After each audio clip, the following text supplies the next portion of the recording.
박근혜 정권의 마지막 실세로 꼽히는 우병우 전 청와대 민정수석이 오전부터 법원의 구속 전 피의자 신문을 받고 있습니다. 우 전 수석의 구속 여부는 내일 새벽쯤에 결정될 것으로 보입니다. 네, 현장에 나가 있는 취재기자 연결하겠습니다. 최두희 기자. 네, 서울중앙지법에 나와 있습니다. 자, 우병우 전 수석에 대한 구속 전 피의자 신문 꽤 길어지고 있군요. 네, 그렇습니다. 우병우 전 청와대 수석에 대한 구속 전 피의자 신문이 6시간 넘게 진행되고 있습니다.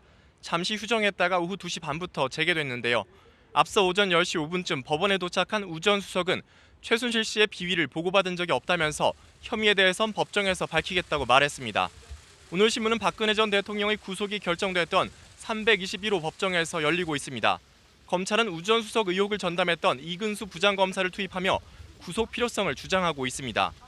이에 우 전 수석은 판사 출신 변호인들과 함께 방어에 나섰는데요.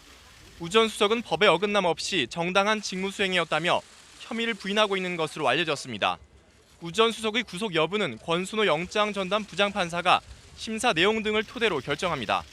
치열한 법정 공방이 진행되고 있는 만큼 구속 여부는 이르면 오늘 밤 늦게나 내일 새벽쯤 결정될 것으로 보입니다.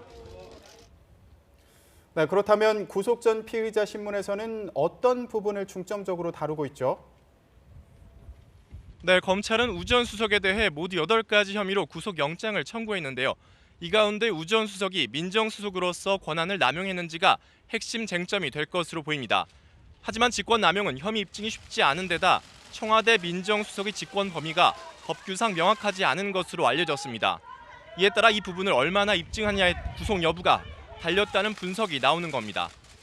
지난 6월에도 특검이 우 전 수석에 대해 구속영장을 청구했지만 법원에서 범죄 사실에 대한 소명이 부족하다는 등의 이유로 기각했는데요. 특검으로부터 사건을 넘겨받은 검찰은 보강 수사를 통해 우 전 수석의 추가 혐의를 포착했습니다. 특히 세월호 참사 당시 검찰이 수사에 나섰을 때 우 전 수석이 수사팀에 압력을 가했는데도 불구하고 국회에서 이를 부인한 위증 혐의를 추가했습니다. 여기에 우 전 수석이 최순실 씨가 사익을 챙기려 했던 K스포츠클럽 사업과 관련해 마찰을 빚은 대한체육회를 감찰하려다 접은 부분도 추가했습니다. 검찰은 소명에 자신 있는 혐의만 압축해 구속영장에 적시한 것으로 알려졌는데 이에 따라 가족회사 정강을 통한 횡령 의혹 등은 포함되지 않았습니다. 지금까지 서울중앙지법에서 YTN 최두입니다.